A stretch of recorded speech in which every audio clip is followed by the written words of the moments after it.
Jadi jenenge sholat dan kewarusan dia gak cocok kalau jenenge sholat tarawih atau istirahat atau malah nopo kalau istirahat di istirahat memang mawon bujare langsung turu ya.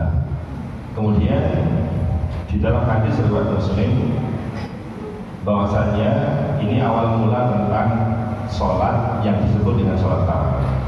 Jadi kanjeng Nabi ini riwayat Siti Aisyah anna Rasulullah shalla fil masjid dzata lailatin. Satu malam di Masjid Nabawi kanjeng Nabi sholat. Fasalla bi sholatihi nasun, kemudian banyak yang mengikuti sholatnya kanjeng Nabi.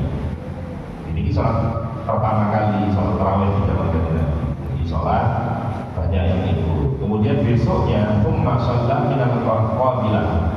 Pada malam berikutnya orang-orang sama banyak datang ke masjid. Kedua tambah banyak. Ketiga umma ijtama'u min al-lailah al-thalithah aw ar-rabi'ah. Kemudian ketiga atau keempat orang tambah banyak. Begitu tambah banyak, falam yakhruj ilaihim Rasulullah sallallahu alaihi wasallam. Kanjeng Nabi boten medal. Saking dalam itu, jadi dalam kanjeng Nabi persis kados ngeten iki. Di sebelah kiri masjid, ini masjid Nabawi. Dalam kanjeng Nabi nggih sakniki tadi makame kanjeng Nabi Muhammad sallallahu alaihi wasallam. Kanjeng Nabi boten medal. Falamma asbaha, tatkala pagi harinya, qala Nabi cerita, qad ra'aitul ladzi sanatu. Aku jadi yang ngerti awak kumpul bangun dari itu. Tak sengaja kapan tua. Ya, falam yamna'ni min al-khuruj ilaikum illa anni khasitu an tufradu alaikum. Aku sengaja banget. Soalnya aku lek metu terus-terusan metu suwe-suwe engko tarawih itu nanti wajib. Kalau wajib, aku tak mau. Jadi kanjeng Nabi tarawih tak terusan dari ketiga ke empat. Jadi gak ada kanjeng Nabi sama tarawih sampai 30 dino. Nah pertanyaannya dari mana hadis fadilah tarawih yang ke satu, kedua, ketiga? Kanjeng Nabi gak kelakon sampai 30.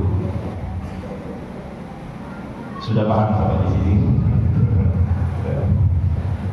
Kanjeng Nabi gak keluar sampai 30. Maka ini jadi keringanan. Jadi orang tonggo gak sholat tarawih, ojo terlalu dipayu. Wong gak wajib. Lek tak sholat isya itu dipayu. Ini sholat sunnah.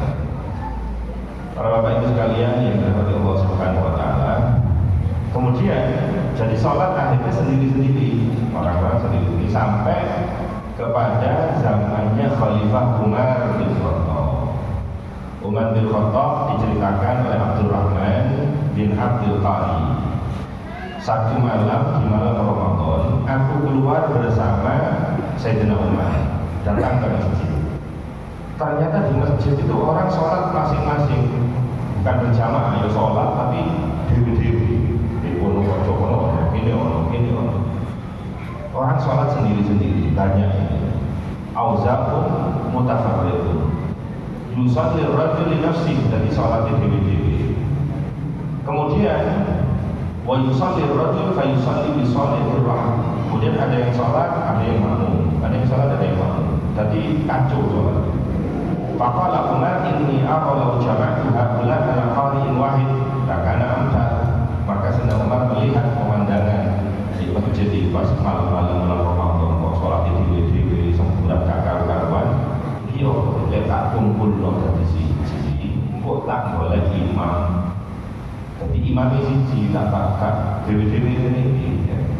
Akhirnya ditunjuklah Ubay bin Ka'ab, seorang sahabat yang dia dinobatkan sebagai pemuka qiraat, ya, imam qurra di zaman Nabi Ubay bin Ka'ab. Sampai ini yang imami. Akhirnya Ubay bin Ka'ab imami, kemudian orang-orang jamaah tersebut sama-sama makmuman kepada beliau. Akhirnya tadi sholat tarawih. Begitu delok ini api sampai mengatakan kalau Umar ni'mal bid'ah hadihi. Yo iki bid'ah iki sing apik to iki. Kenapa disebut bid'ah? Karena Sayyidina Umar menyadari bahwa jamaah terus menerus di malam Ramadan itu tidak pernah ada di zaman baginda Rasulullah Shallallahu Alaihi Wasallam. Ini adalah hadis riwayat Bukhari. Berarti ini ngakoni Kanjeng Nabi gak jamaah tarawih terus sampai 30 hari. Dan tarawih sendiri merupakan istilah yang baru karena di zaman Nabi namanya qiyamul lail. Kemudian akhirnya terus menerus seperti itu. Maka kita mengikuti tarawih ini, mengikuti perintahnya Sayyidina Umar. Sayyidina Umar tentu mengikuti perintahnya Nabi, bukan membangkang, karena kita diperintahkan untuk tidak hanya mengikut Nabi. Alaikum bisunnati wa sunnatil khulafa'ir rasyidin al-mahdiyyin min ba'di. Ikutilah aku, sunnahku dan sunnahnya para khalifah khulafa'ir rasyidin. Jadi mengikuti. Kenapa itu kita bertarawih tiap malam? Karena mengikuti Sayyidina Umar. Sayyidina Umar direkomendasi oleh Rasul untuk kita ikut karena beliau termasuk khulafa'ir rasyidin. Maka Waqtar Ibnu Mubarak wa Ahmad wa Ishaq as-salat ma'al imam di syahr Ramadan. Imam Ibnu Mubarak, Imam Ahmad Ishaq itu memilih salat bersama imam di bulan Ramadan. Waqtar asy-Syafi'i an yusalli rajul wahdahu idza kana qalihan. Kata Imam Syafi'i, kalau memang orang itu ahli baca Quran, hafal Quran misalnya, gak apa-apa wis dhewean salat itu. Hatam Quran. Lek jamaah hatam Quran, biar jamaah. Para bapak ibu sekalian yang dirahmati Allah Subhanahu wa taala. Kemudian mengenai berapa jumlah rakaat salat tarawih. Imam Malik di dalam Al-Muwatta disebutkan Yazid bin Husaifah. Orang-orang atau kaum muslimin pada masa Umar melakukan salat tarawih itu sebanyak 23 rakaat. Jadi kita berarti mengikuti apa yang dilakukan oleh Sayyidina Umar, yaitu 20 rakaat tarawih, 3-nya witir. Kemudian Imam Tirmidzi dalam sunnahnya menyebutkan mayoritas ahli ilmu mengikuti apa yang dilakukan oleh Sayyidina Umar tadi. Sayyidina Ali dan sahabat yang lain tentang sholat tarawih 20 rakaat. Dan ini juga pendapat yang Imam Qauli, Mubarak dan Imam Syafi'i. Imam Syafi'i sendiri bercerita, hakadha adraktu bi baladina Makkah yusalluna 20 rakaat. Tatkala aku ada di Mekah, aku melihat orang-orang saat zaman Imam Syafi'i tarawihnya juga 20 rakaat. Maka mayoritas ulama mengatakan itu adalah sunnah karena dilakukan oleh kaum muhajirin, kaum ansar, dan tidak ada yang mengingkari perbuatan tersebut 20 rakaat. Bagaimana dengan NU dan Muhammadiyah tarawih? NU dan Muhammadiyah ini tak duluan, soalnya pendirinya Ahmad Dahlan dan Hasyim Asy'ari niki sak koncoan, mondok itu sak koncoan, menuntut ilmu di Mekah sama-sama ahli hadis, sama-sama ahli fikih. Cuma bedone lek Hasyim Asy'ari saking kampung, Ahmad Dahlan dari kota Yogyakarta yang sebenarnya dari kota. Akhirnya menyebarkan sesuai dengan asalnya. Ahmad Dahlan di daerah perkotaan, kalau Hasyim Asy'ari di pedesaan. Maka sekarang itu NU lebih kental di pedesaan, di kuto-kuto lebih kental ke Muhammadiyah karena memang asli pendirinya seperti itu. Kemudian ternyata dahulu salat tarawihnya sama saburu pendiri NU sama pendiri Muhammadiyah podo-podo 20 rakaat sama. Ini pendirinya Muhammadiyah 20 rakaat. Bahkan Imam Ahmad Kiai Ahmad Dahlan sendiri disebut sebagai imam sholat tarawih di Masjid Syuhada Yogyakarta, dilakukan 20 rakaat dia awal-awalnya. Di Muhammadiyah tempo dulu juga ada talqin mayit, ziarah kubur, doa, yasinan, tahlilan, qunut, subuh, ibadah bulan. Itu dilakukan dulunya seperti itu. Dan ini berpuluh-puluh tahun. Ini bukan cerita-cerita, tapi ada kitabnya, namanya Kitab Fikih Muhammadiyah. Sebagaimana saya cantumkan gambar ada 3 jilid, ini terbitan 1924-1925. Ceritanya seperti itu. Jadi ada tarawih 20 rakaat dan seterusnya. Baru kemudian semakin ke sini Muhammadiyah membentuk majelis tarjih. Setelah majelis tarjih itu kemudian paling ini lah kalau beda nih Muhammadiyah cek bendong akhirnya kemudian menjadi berbeda. Kenapa beda? Ya karena namanya Muhammadiyah. Kenapa kok nggak ngikut muassisnya Kiai Ahmad Dahlan? Ya karena organisasi kami bukan Dahlaniyah tapi Muhammadiyah. Jadi belum hadisnya ya Allah. Kemudian majelis tarjih memutuskan jumlah tarawih itu 8 plus 3 witir, jadi 8 rakaat 3 witir dilakukan dengan 4 jadi 4 rakaat salam, 4 rakaat salam baru 3 rakaat witir. Untuk 3 rakaat witir model witir 3 sekaligus ini versi mantap Hanafi, jadi terus witir digandeng dari sisi ya.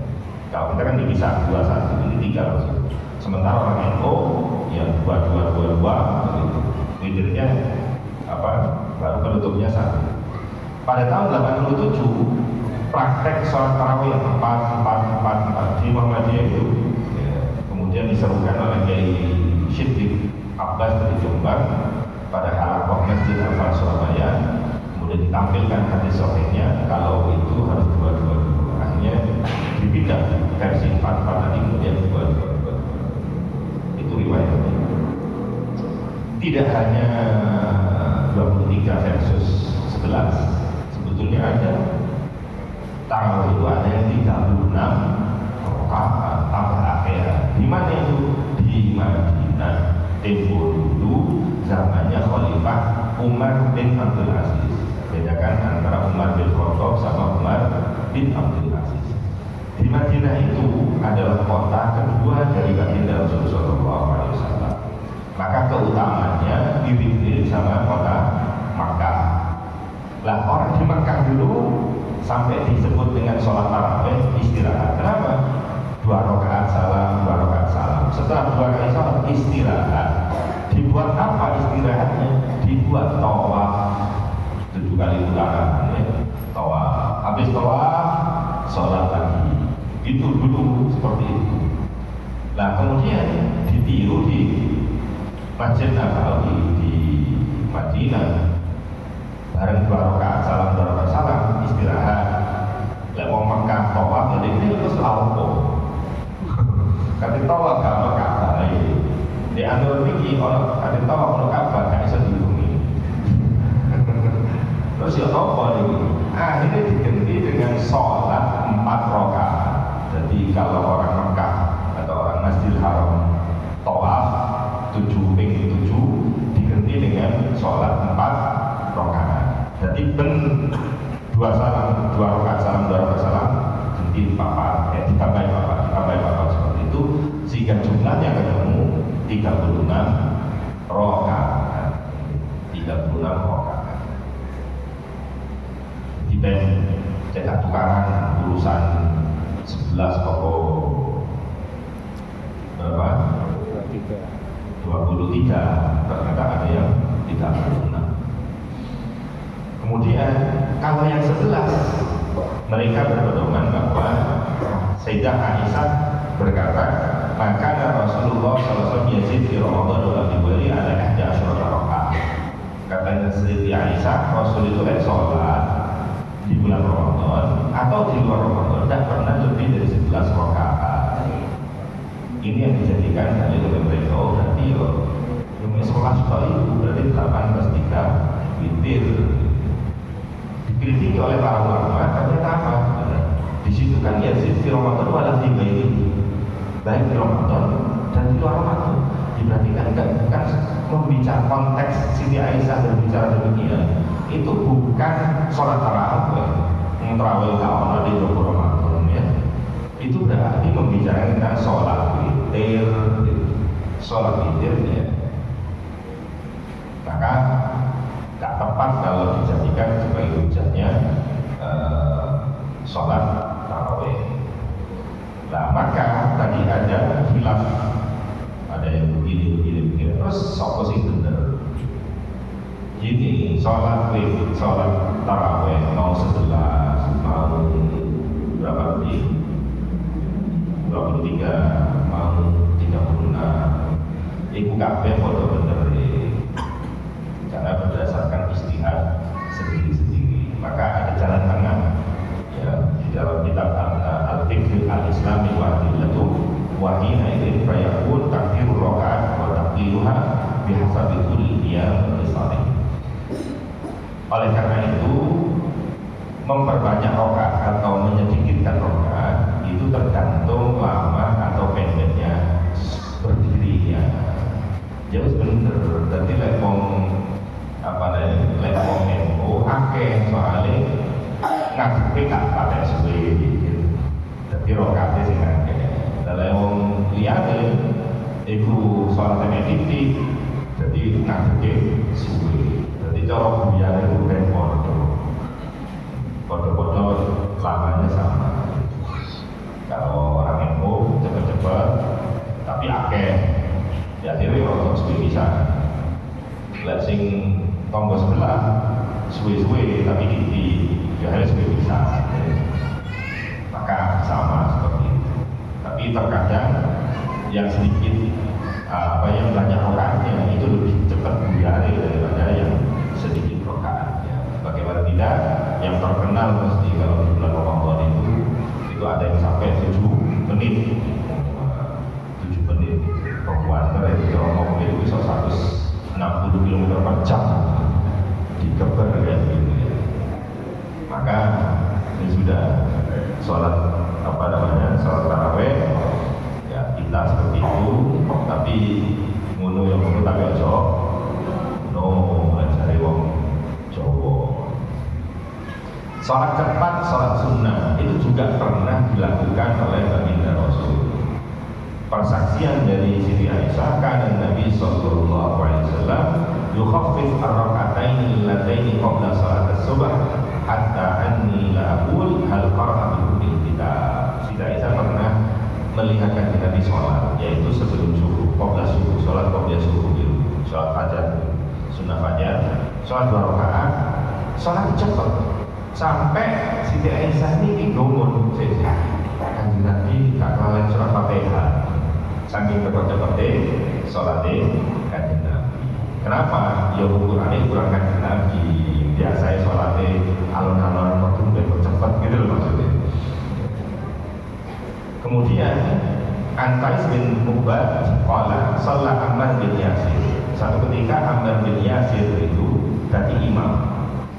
Mari lo sholatnya cepet sampai makmumnya itu sholat cepet deh, berundel kan. Akhirnya kemudian Ammar bin Yasir takut nang jamaah sampai itu aku ngimami cepet ini kok gak setuju. Alam putih meruku. Coba saya tanya, rokok itu sempurna apa dulu? Kalau saat ini tumaknina apa? Nopo boten, gitu maknina. Sujud itu maknina apa boten? Gitu maknina. Ya wes, apa kon permasalahan? Jadi masa cepat asalkan ini enggak rukun.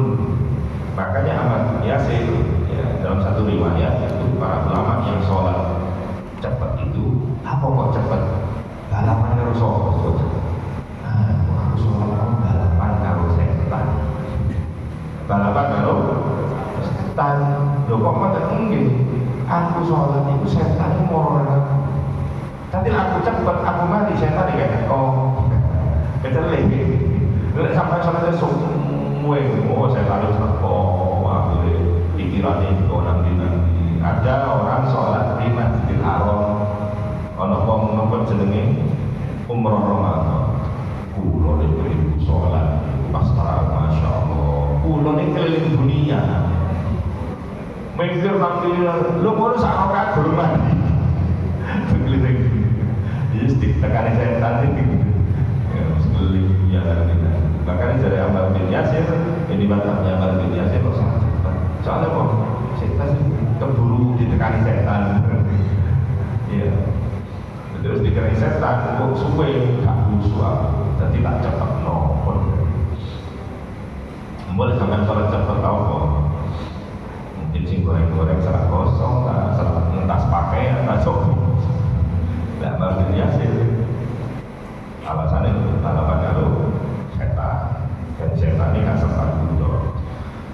Kemudian kalau sholat berjamaah memang itu anjurannya ojo suwi-suwi. Dulu di zaman Kanjeng Nabi ada orang sowan kepada Kanjeng Nabi, ya Rasulullah, kapok Kanjeng Nabi aku sholat subuh. Ya itu simpulan itu sudah imam, ya subuh nilai sholat itu. Wes sampai kakak sholat sama benar subuh, cek subuh itu. Curhat kepada Kanjeng Nabi, maka Kanjeng Nabi itu marah betul, sangat marah, sampai kemudian bersabda, inna minkum munafirin, di antara kalian itu ada orang yang kepingin orang Islam itu lari dari Islam. Iku nyindir Kanjeng Nabi, wong sing imame kesuwen lama itu artinya menjauhkan kaum muslimin dari ajaran Islam. Wong biasa kalau jamaah, kakak kau sholat jamaah itu berarti kan menjauhkan kaum muslimin dari orang Islam. Fa'inkum masalla binnar falyatajawwaz. Siapapun di antara kalian yang mengimami sholat, cepatkan. Kenapa? Fa'inna bihim al-dhaiful kabir wa dzal-hajah. Karena di antara makmum itu ada yang dhaif, ada yang lemah, kalau berdiri agak lama, mumet, ya kadang diskusinya seket, kadang tangi kok mau datang petang, ini lah suwe-suwe geblak gitu kan. Kemudian wal kabir, ada yang sepuh, mungkin orang sing lemu, yang ada lemu, suwe-suwe gak kuat. Ya, wal hajah, dan ada orang yang salah janjian, salah bulan di leher di imam, ojo suwe-suwe. Lalu saya kadang gimana tadi imam lek sholat dewana cocok lu mau gimana oh tadi imam coba nolak sholat dewi suwek jadi kalau sampai niru niku Sayyidina Utsman itu lek di biasa lek sholat nopo jenenge sholat bengi yang mulai itu gak akhir-akhir cukup 2 rakaat. Sayyidina Utsman BK4 sholat sebengi itu cuma 2 rakaat. Rakaat pertama Fatihah sampai juz 15, rakaat kedua 15 sampai 30 itu judul subuh. Gak keluarga rakaat. Lek sholat deh. Nah, nanti disuwik-suwik sampai itu rampok. Tapi lek dadi imam coba ojo suwi-suwi seakan makmume macam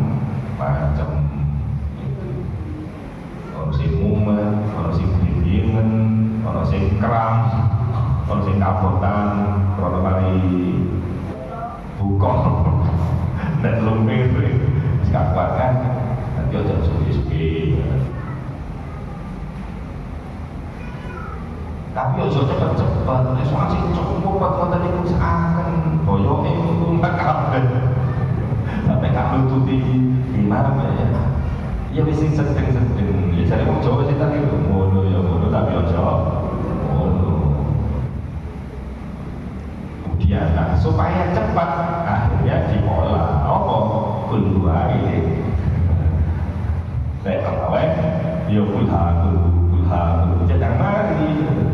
Loh, jangan diremehkan baca surat dulu itu dulu di Masjid Quba. Masjid Quba masjid di Madinah yang pertama kali dibangun oleh Kanjeng Nabi.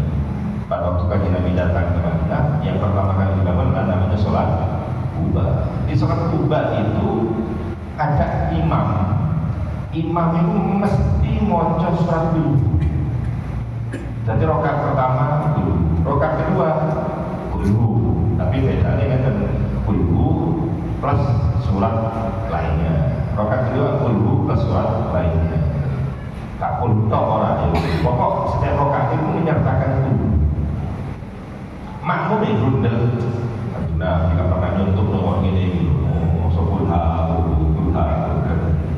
Pak Imam, sampai lek sholatnya jadi imam. Aku jadi sampai dengan sholat dulu. Lek sampai gak setuju aku ngimami, boleh imam liya gak? Oh, aku tak jadi imam. Mau jenengan makmum, kalau sing gelem. Akhirnya lapor nang Kanjeng Nabi sama Kanjeng Nabi itu imam itu kok masih ketika panggil kanjeng Nabi, imam men bener lan imam itu kulhabu mungkin kanjeng Nabi terus kok gak manut usulane makmum itu kanjeng Nabi kula niki cek senenge nang salat ini uhibbuha, sungguh aku mencintai surat itu. Masya Allah, itu surat ikhlas. Maka ikhlas, orang ikhlas itu seperti kulhu. Kulhu ini bahasa ping telu, itu setara dengan telur juz. Sampai mau kulhu ping telu itu ganjarannya waktu ngatam noal Quran ping telu. Tadi orang ikhlas itu ganjarannya gede. Surat ikhlas itu pendek, tapi ganjarannya gede. Kalau orang ikhlas masih amal yang gede, tapi ganjarannya gede. Maka jangan remehkan surat panjenengan itu, masya Allah. Jamaah waktu ini sepanjang bulan Ramadan hatam Quran. Bendino. Soalnya mau soal hajat itu coba dulu. Pengen pakai coba. 10 orang belum tanggung. Pira hataman nih boleh pinter luwe saat pakai hataman dan pakai ganjaran. Maka lewakian krono kakek ganjaran biasa ya alkohol. Dibuka ganjaran. Nah kemudian mendengar alasan daripada imam bahwa aku cinta surat kulhu, maka aku tidak rela meninggalkan setiap rakaat dengan surat kulhu. Apa jawaban kanjeng Nabi? Bid'ah, boten. Kanjeng Nabi dawuh riwayat Bukhari, hubbuka iyyaha adkhalakal jannah. Kecintaanmu kepada surat kulhu memasukkan ke surga. Jadi sapa sing seneng nang surat kulhu, sering maca kulhu, bakalan mlebu swarga. Mungkin imam masjid saking tekok senengi kepada ikhlasan, seneng kepada tauhid kulhu wallahu ahad Allahu rahmat. Karena cinta itu, lah kita seneng baca kulhu, makanya gak apa liane wis kulhu tok kan. Kalau liane kok kulhu tok. Lah podo-podo seneng kulhu ya. Maka kulhu itu singkat, padat, akurat, ini kulhu. Maka sistem kulhu ini perlu. Kemudian sebagai penyempurna tentang sholat witir, kadang masih diperdebatkan sholat witir itu lek Ramadan. Kan mari sholat witir ya bengi tangi taur di sholat mengineh. Lah ngoten niku napa yo sholat witir melok tarawih, apa gak usah tarawih witir nanti malam saja. Begini, hal yang seperti ini terjadi pada zaman Nabi Muhammad SAW. Ya, memang benar baginda Rasul bersabda, ij'alu akhir salatikum bilaili tra. Jadikanlah sholat malammu yang paling terakhir itu adalah sholat witir. Lah berarti kalau kita sholat witir bareng imam di masjid waktu tarawih terus sholat meneh, kan berarti sholat witir nggak jadi akhir gitu permasalahannya. Maka dulu ada perbedaan antara Abu Bakar dengan Sayyidina Umar, dan ini kemudian memicu perdebatan. Napa niku Abu Bakar itu witir sebelum tidur. Jadi seperti kebanyakan orang pada bulan Ramadan, pada tarawih langsung witir, nanti witirnya sebelum tidur. Kemudian malamnya Abu Bakar ini setelah tidur dia sholat tahajud. Kemudian Sayyidina Umar itu, kalau Sayyidina Umar tidur dulu, kemudian bangun ya, tahajud, kemudian ditutup dengan witir. Jadi itu apa yang dilakukan oleh Sayyidina Umar. Jadi berbeda dengan Abu Bakar. Kalau Abu Bakar sebelum tidur witir, kalau Sayyidina Umar witirnya setelah bangun tidur yang akhir malam, betul-betul akhir malam. Lah terjadi perbedaan seperti ini, akhirnya podo-podo lapor ke Kanjeng Nabi. Sinten niki Kanjeng Nabi sing bener ngene. Jare Kanjeng Nabi, oh iki Sayyidina Umar yo bener soalnya ngati-ngati witir dulu sebelum tidur. Kenapa? Sayyidina Umar khawatir, iya lek aku sih iso tangi, lek mati berarti aku belum witir, tak witir dhisik perkara engko iso tangi, alhamdulillah ya salat tahajud. Gak usah diulangi witir, karena tidak boleh witir 2 kali lah. Witrani bilailah, tidak ada 2 witir dalam 1 malam. Ya sampai witir pindoro, tak ganti witir, genep witir kan ganjil, telu misalnya, bengi telu menit, tak ganti ganjil, malah genep dan genep. Jadi lain kali witir, ya gak usah diulangi, tahajud biasa. Seperti saya Abu Bakar, oh iya bener Abu Bakar ini wongi hati